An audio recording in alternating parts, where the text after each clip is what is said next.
સુરત જિલ્લા વકીલ મંડળની ચૂંટણી આજે સવારે શરૂ થઈ છે। કોર્ટ પરિસરમાં દલીલોને બદલે ચૂંટણીના સ્લોગનો અને પ્રચાર જોવા મળ્યા હતા। મોટી સંખ્યામાં વકીલોએ ઉત્સાહભેર મતદાન કર્યું। સુરત જિલ્લા વકીલ મંડળની ચૂંટણી યોજાઈ। નવી કોર્ટ બિલ્ડિંગ અને 30% મહિલા અનામતના એજન્ડા સાથે જંગ જામ્યો છે। ઉમેદવારોનો વકીલ મતદારોને રીઝવવા માટે એડી ચોટીનું જોર। સુરત કોર્ટ પરિસરમાં આજે વકીલોની દલીલોને બદલે ચૂંટણીના સ્લોગન અને જીતવા માટેના દાવપેચ જોવા મળ્યા હતા।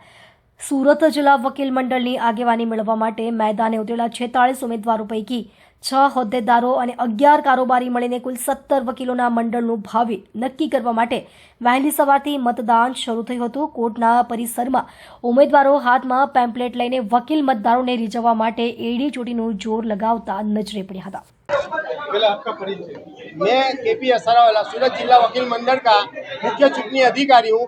जो आज सूरत जिला वकील मंडल की इलेक्शन प्रमुख, उप प्रमुख, एलआर, सहमंत्री, मंत्री और 11 कारोबारी सभ्य के इलेक्शन सुबह 8:30 बजे शुरू हुआ है। 4:30 बजे तक ये इलेक्शन की प्रक्रिया शुरू होगी और 5 बजे से मतदान की गणतरी की प्रक्रिया शुरू होने वाली है। वो 10, 10:30, 11 बजे तक में ख़त्म करने की हमारी धारणा है। कुल वोटर सूरत जिला वकील मंडल में कुल वोटर 6,433, उसमें से 1800 जितनी महिला वोटर है।